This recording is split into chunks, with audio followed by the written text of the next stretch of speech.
జగన్ గారి నాయకత్వంలో million March సాగించాలని చూశాం. కానీ ఒక దశలో కోదండరాం గారు ప్రెస్ మీట్ పెట్టి అందరూ ఒకేసారి రావాలి, మానవత్వం మనం వాయిదా వేద్దామని కేసీఆర్ హాయ్ హలో నమస్తే, వెల్కమ్ టు తెలుగు ప్రభ. నేను మీ జర్నలిస్ట్ శివజ్యోతి. సో ఈరోజు మనం అమరవీరుల స్తూపం వద్ద ఉన్నాము. సో ఇప్పటికీ తెలంగాణ మిలియన్ మార్చ్ జరిగి ఈ రోజుకి అంటే మార్చ్ 10వ తేదీ వరకు 2026 వరకు చూసుకుంటే ఇప్పటికి 15 సంవత్సరాలు పూర్తవుతుంది. ఈ నేపథ్యంలో మన అమరవీరులను గుర్తు చేసుకుంటూ వారి త్యాగాలను గుర్తు చేసుకుంటూ పెద్ద ఎత్తున ఇక్కడ చాలా పెద్ద ఎత్తున స్మరించుకుంటున్నారు అమరవీరులని. సో ఇప్పుడు మనతో కళాకారులు ఉన్నారు, వారి మాటల్లో తెలుసుకుందాం. నా పేరు బాసంపల్లి నరేష్. మా గ్రామం వావిలాల, మండలం నెల్లికుదురు, జిల్లా మహబూబాద్, మానుకోట. నేను ఉద్యమ కళాకారుణ్ణి. ముందుగా అమరవీరులకు ఒక స్వాగతించుకుంటూ నివాళులు అర్పించుకుంటూ ఒక పాటతో స్వాగతిద్దాం. హృదయమున నీ చరిత్రలు పదిలమాయే, మరతుమన్న నీ శృతుల్ మరపురావు, నీ విధానము చారిత్రకావసరము,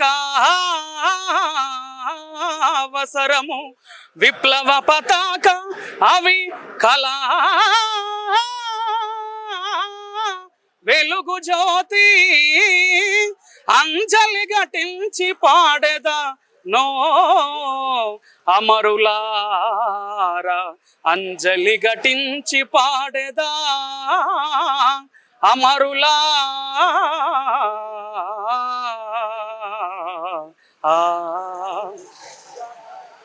ఇలా ఉద్యమాన్ని నడిపించిన అమరవీరులకు జోహార్ జోహార్. ముదిగొండ మండల తెలంగాణ ఉద్యమకారుల అధ్యక్షుడిని.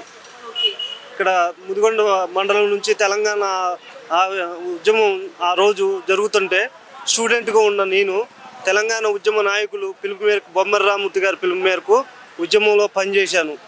నాటి నుంచి నీటి వరకు తెలంగాణ ఉద్యమకారుల అవసరం కొరకు ఎక్కడున్న ఉద్యమకారుల శ్రేయస్సు కొరకు మేము పనిచేస్తున్నాము.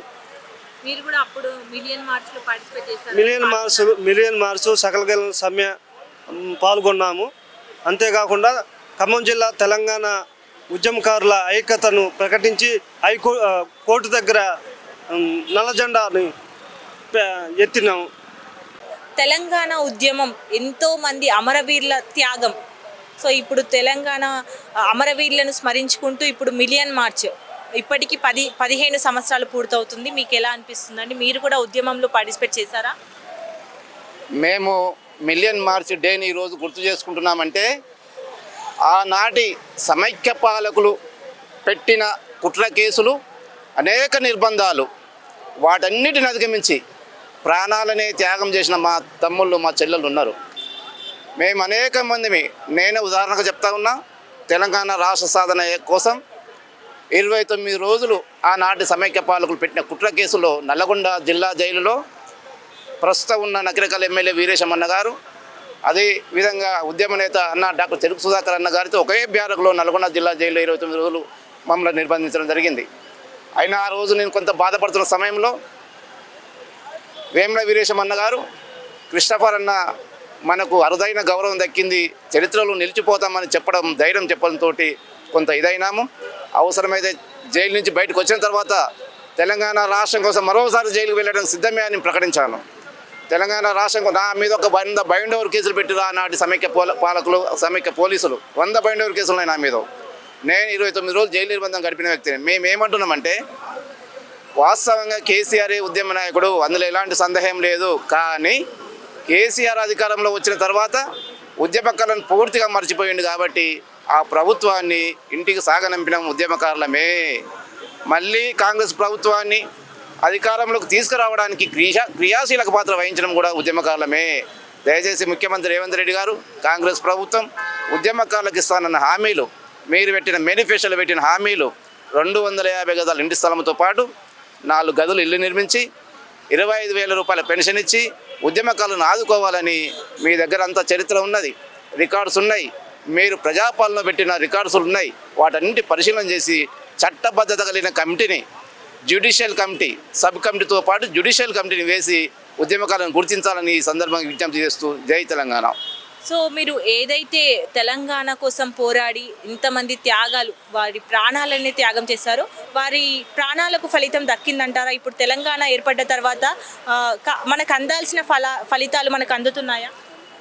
ఇంతవరకు కూడా ఏ రాష్ట్ర సాధన కోసం అయితే పోరాటాలు చేసినామో ఇప్పటి వరకు అలాంటి తెలంగాణ ప్రజలకు ఎలాంటి లబ్ధి చేకూరలేదు. ఎక్కడ కూడా ఆ ఫలాలు అందలేదు. మేము చిన్న కోరికలు కోరుతూ ఉన్నాం. ప్రజాస్వామిక తెలంగాణ కావాలనుకున్నాం. ఆ ప్రజాస్వామిక తెలంగాణ ఇప్పటివరకు ఏర్పడలేదు. అందులో భాగంగానే మరి మాకెందుకేమో కొంత ఆశ ఉంది రేవంత్ రెడ్డి ప్రభుత్వం మీద, కాంగ్రెస్ ప్రభుత్వం మీద. ఇప్పటికైనా ఉద్యమకాల ఆకాంక్ష నెరవేరుతుంటాం.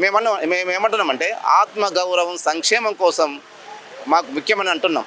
ఆత్మగౌరవం సంక్షేమం కావాలంటే మీరు ఇచ్చిన హామీలు అమలు చేస్తే ముఖ్యమంత్రి రేవంత్ రెడ్డి కాంగ్రెస్ ప్రభుత్వం మరో 20 సంవత్సరాలు అధికారంలో ఉన్నాడు ఖాయమని ఈ సందర్భం గుర్తు చేస్తూ జై తెలంగాణ.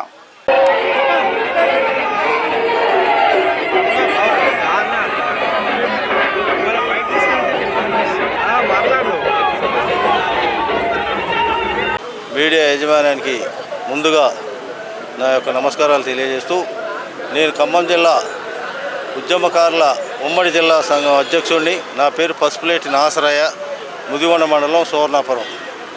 అయితే నేను 2001లోనే తెలంగాణ ఉద్యమంలో పార్టీలో జాయిన్ అయ్యి ఖమ్మం జిల్లాలో మాకు ఆంధ్ర కల్చర్ ఎక్కువ ఉన్నాగా కూడా మేము ధైర్యంగా తెలంగాణ రాష్ట్రం సాధించుకోవాలని చెప్పని మాకు ఆంధ్ర బోర్డర్ అయినగా కూడా మాది క్లిష్టతరంగా ఉన్న ఎంతో కష్టపడి అన్ని గ్రామాల్లో తిరిగి కమిటీలు వేసి తెలంగాణ ఉద్యమం కోసం కష్టపడి తెలంగాణ వచ్చేంతవరకు కూడా అనేక రకాల ఉద్యమాల్లో పాల్గొని విజయవంతం చేయడం జరిగింది.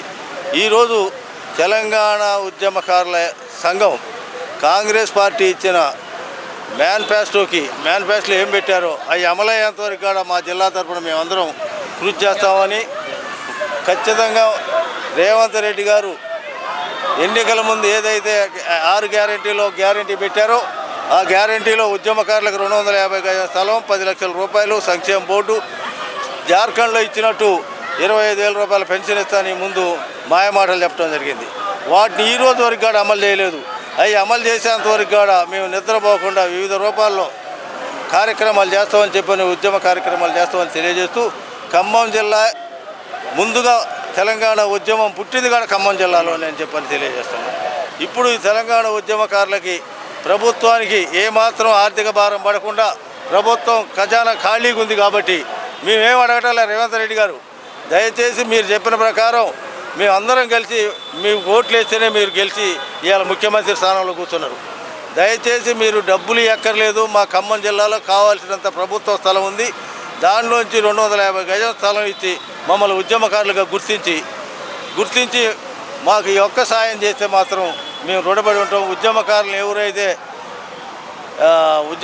ఎవరైతే వెనక తగ్గిస్తారో అప్పుడు ఏ ప్రభుత్వం అయినా కూడా కూలిపోద్దని కూడా ఈ సందర్భంగా తెలియజేస్తూ సెలవు తీసుకుంటాం.